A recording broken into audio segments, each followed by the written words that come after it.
এখানে অলরেডি জিলিপির দোকান কিন্তু ধর্মরাজের যে মন্দির সেই ডালার মধ্যে রয়েছে পদ্ম ফুল, রাম ঠাকুর ও সীতামা রয়েছে।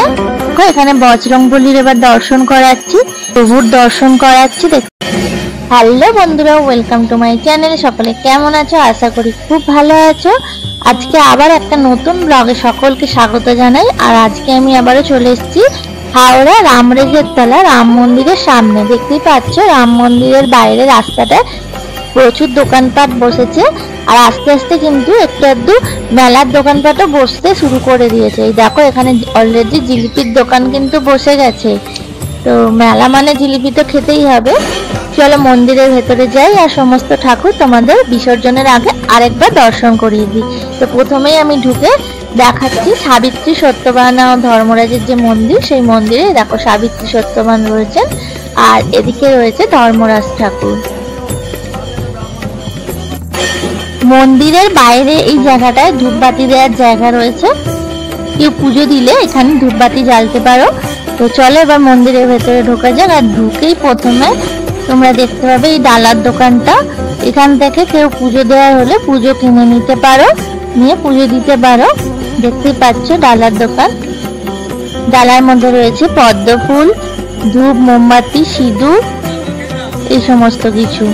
তো চলো আস্তে আস্তে মন্দিরের ভেতর যাই। আর হাতে মাত্র দুদিনই বাকি আছে, তারপরেই হচ্ছে সেই অপেক্ষার অবসান, রাম বিসর্জন।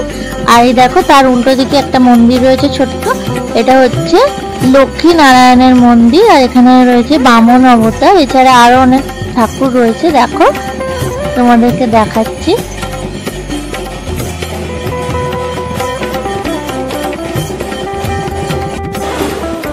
চলো এবার তোমাদেরকে যে পাথরের রাম ঠাকুর আছে সেটা দর্শন করাবো। প্রথমেই রয়েছে নারায়ণ ঠাকুর।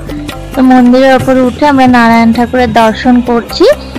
এরপরে রয়েছে এই দেখো রাম সীতা, দেখতে পাচ্ছ রাম ঠাকুর ও সীতামা রয়েছে। এই ঠাকুরটা সারা বছরই পুজো হয়, তবে গোপালা রাম ঠাকুর যেটা রামতলার ঐতিহ্যবাহী রাম ঠাকুর, সেটা কিন্তু 4 মাসে পুজো হয়।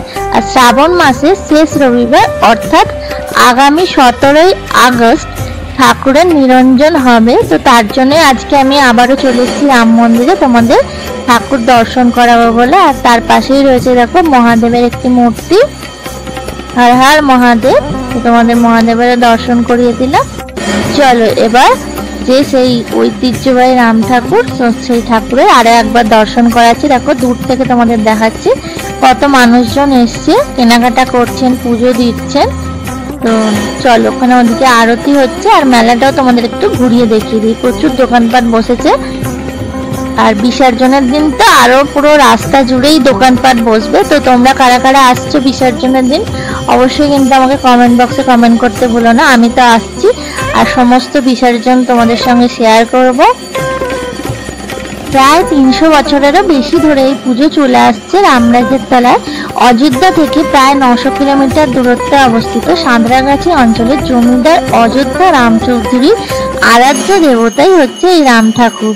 তো এই দেখো এখানে বজরংবলীর এবার দর্শন করাচ্ছি। তো বজরংবলীরও আরতি হচ্ছে, দেখতে পাচ্ছ তোমরা।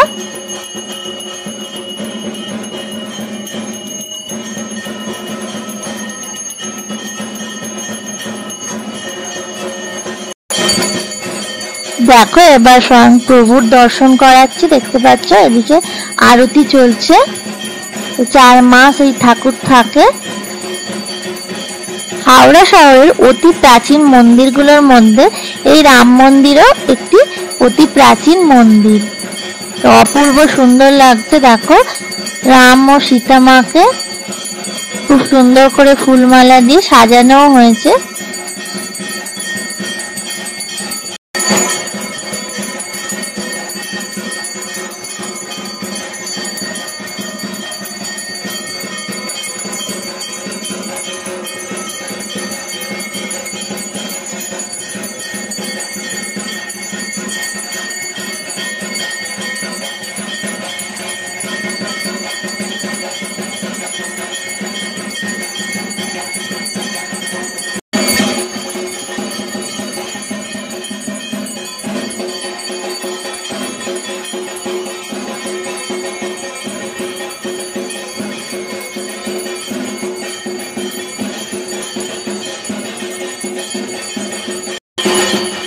এই দেখো এখানে কিন্তু প্রতিষ্ঠা ফলক করে লেখা রয়েছে অযোধ্যা রাম চৌধুরীর নাম।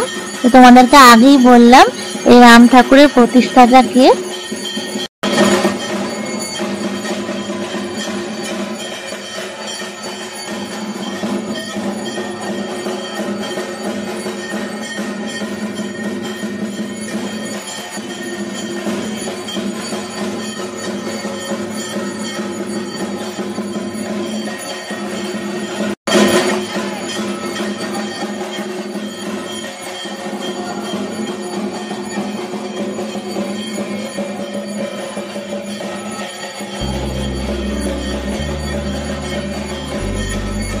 তাহলে আরো একবার তোমাদের সঙ্গে শেয়ার করলাম রাম ঠাকুরের ভিডিও।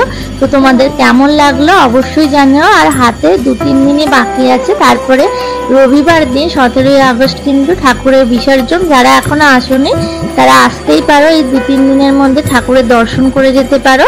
আর যদি চাও বিসর্জন দেখতে তাহলে কিন্তু 17ই আগস্ট আসতেই হবে।